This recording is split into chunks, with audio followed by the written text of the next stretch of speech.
உங்களுக்கு தெரியும் நபிமார்களின் வேலை என்று 4 வேலையை அல்லாஹ் சொல்லுகிறான் அல்லவா?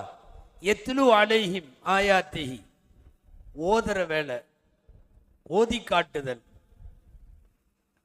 வயுஅல்லிமுஹுமுல் கிதாப், வேதத்தை கற்குதல், அந்த வேதத்தை கற்றுத்தருதல் தப்சீர் என்று சொல்லுவோம். வல் ஹிக்மா, கததா ரஹிமகுல்லாஹ் சொல்லுகிறார்கள், ஹிக்மா என்பது இங்கே ஹதீசு கலை. வயுஸக்கிஹிம், தஸவ்வுஃப் என்கிற ஆன்மீகம். 4 தான் எல்லா நபிமார்களும் செய்தது.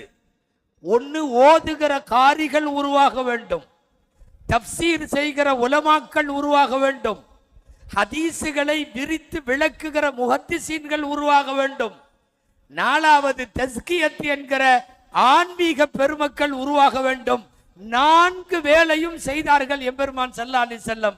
4க்கும் 4 பேரை ஏற்படுத்தினார்கள். கடல் போன்ற கல்விகளை கொண்ட பெருமக்களை இந்த ஒவ்வொன்றுக்கும், உபய் இப்னு கஅப் ரலியல்லாஹு அன்ஹு, இப்னு மஸ்ஊத் ரலியல்லாஹு அன்ஹு போன்ற பெருமக்கள் காரிகளாய் உலகத்திற்கு பெருமானாரால் தரப்பட்டவர்கள்.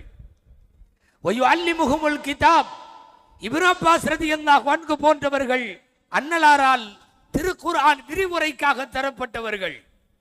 வல் ஹிக்மா, அபூ ஹுரைரா ரலியல்லாஹு அன்ஹு போன்றவர்கள் ஹதீசுக்களைக்காக, ஹதீசுகளை உலகத்திற்கு கொண்டு போய் சேர்ப்பதற்காக உலகத்தில் ரசூலுல்லாஹுவால் தரப்பட்டவர்கள்.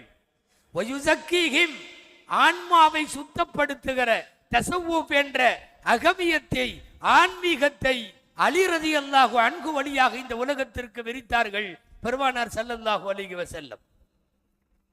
காரிகளாய், ஆலிம்களாய், ஹாஃபிதுகளாய், முஃபஸ்ஸிர்களாய், முஹத்திஸ்களாய் எத்தனை துறை வேண்டுமோ அத்தனை துறைகளுக்கும் ஆட்களை ஏற்பாடு செய்து வைத்தது பெருமானார் ஸல்லல்லாஹு அலைஹி வஸல்லம்.